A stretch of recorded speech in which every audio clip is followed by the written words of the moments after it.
seem like the type to love 'em, leave 'em, and disappear right after the song. So give me the night to show you, hold you. Don't leave me out here dancing alone. Assalamualaikum warahmatullahi wabarakatuh. Hai, saya Siti Rahma. Nah, di sini ada rekan saya, Ayarna Nurlaila Kartiwa dari 5B. Nah, kita di sini akan sharing-sharing tentang puasa. Mana teh? Boleh bertanya gak Kak Siti Rahma? Oh iya, boleh. Kalau puasa itu apa sih? Nah, jadi puasa itu adalah menahan diri dari hal-hal yang membatalkan puasa, dari makan, dari minum, dan dari hal-hal yang membatalkan lainnya. Nah, dilaksanakannya puasa itu dari terbit fajar sampai terbenam matahari, atau kalau dari subuh sampai ke maghrib.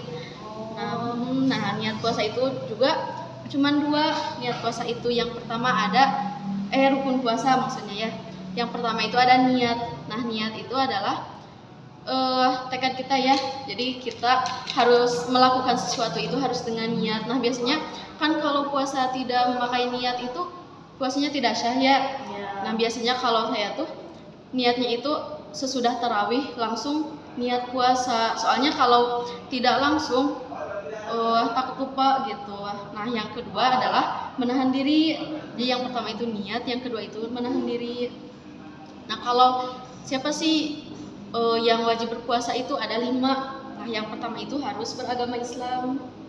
Ya, harus Islam dulu. Ya. Kalau yang bukan Islam gimana tuh? Nah, ya bukan Islam nggak boleh, tapi tetap. Jadi yang bukan beragama Islam itu double dosanya itu. Yang pertama double karena tidak puasa. Nah, yang kedua itu karena tidak memasuki agama Islam.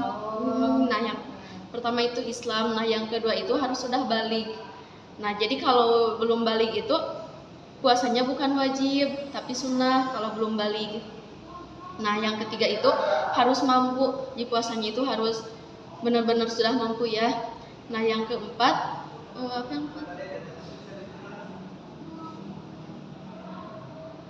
yang keempat itu suci dari haid dan nifas. Itu bagi perempuan ya. Jadi kalau perempuan sedang haid atau nifas tidak boleh melakukan puasa. Nah, yang kelima itu adalah berakal. Jadi si akalnya itu harus benar-benar sehat ya. Kalau yang sekalor itu kayak gimana? Boleh gak berpuasa? Itu tidak boleh, tapi harus dikodok puasanya itu kalau dia sudah jadi boleh bisa buka gitu? Bisa, cuman kalau dia udah sembuh lagi ya harus dilanjutin lagi puasanya dan juga harus dikodok nantinya. Ya. Nah, kalau untuk yang membatalkan puasa itu ada apa aja? Banyak ya yang membatalkan puasanya itu. Ada yang pertama makan dan minum secara sengaja. Itu juga secara sengaja ya. Jadi kalau misalkan teteh gak tahu ya bulan Ramadan teteh jam 8 itu makannya sudah kenyang, kan teteh lagi puasa. Nah, itu kalau teteh benar-benar lupa boleh dilanjutin lagi puasanya. Jadi yang membatalkannya itu kalau sengaja lapar langsung makan, nah itu batal puasanya. Terus ada juga muntah. Jadi muntahnya itu ini juga dengan sengaja. Nah, itu salah satunya. Kalau untuk orang yang diperbolehkan tidak berpuasa itu ada apa saja? Nah, kalau yang diperbolehkan tidak puasa itu yang kedua ada 2 maksudnya itu. Yang pertama harus dikodok. Jadi gak apa-apa gak puasa juga tapi harus dikodok. Nah, yang kedua itu gak apa-apa, gak boleh dikodok juga gak apa-apa tapi harus mengeluarkan fidyah ya. Nah, yang wajib kodok itu ada beberapa ya. Yang pertama orang yang sedang sakit tapi dilihat-lihat sakitnya itu sementara nanti juga sembuh. Nah, itu gak apa-apa gak puasa tapi harus dikodok. Nah, yang kedua musafir. Tahu teteh musafir? Tahu. Apa musafir? Kalau musafir itu yang lagi Ya, berpergian. yang lagi bepergian tapi yang pergian jauh, bukan misalnya dari desa ke desa itu gak boleh, tapi harus benar-benar yang jauh ya, itu salah satunya yang wajib Minimal dikodok. yang berapa jam kalau yang berjauh itu? Kalau biasanya kalau dari sini sih ke Bandung gak bisa, bisanya itu ke Cianjur, misalnya ke Jakarta, nah itu bisa. Jadi harus jadi musafirnya itu harus yang sholat juga bisa dijamak. Kalau sholat bisa dijamak berarti puasa juga Bisa dikodok. bisa dikodok. Nah kalau yang wajib fidyah itu gak apa-apa, gak wajib dikodok, tapi harus mengeluarkan fidyah. Di antaranya yaitu orang yang sakit juga, tapi yang sakit itu kalau dilihat-lihat harapan kecilnya itu harapan sembuhnya itu kecil banget. Itu gak apa-apa, gak boleh dikodokkan.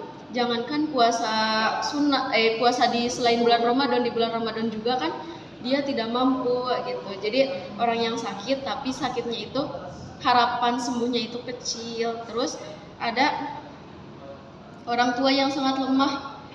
Jadi yang sudah, kalau ini mah udah nenek-nenek banget ya, gak kuat puasa, kan dia gimana mau puasa di selain bulan Ramadan, di dalam puasa Ramadan juga dia gak mampu gitu ya teh masalah puasa. Kalau untuk ini nih, aku mau tanya nih satu lagi ya.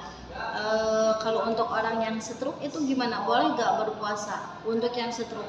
Nah untuk yang stroke, nah itu kan stroke itu termasuk ke dalam sakit keras ya. Iya. Jadi ini mah kalau menurut saya ya, gak tahu kalau menurut yang lain gimana.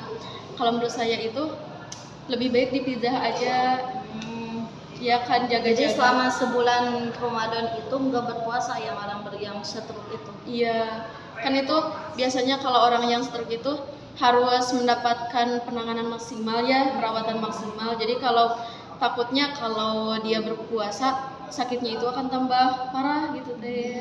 Oh iya, betul. Terima kasih. Oke, Kak Siti Rahma. Oke ya, Kak Siti.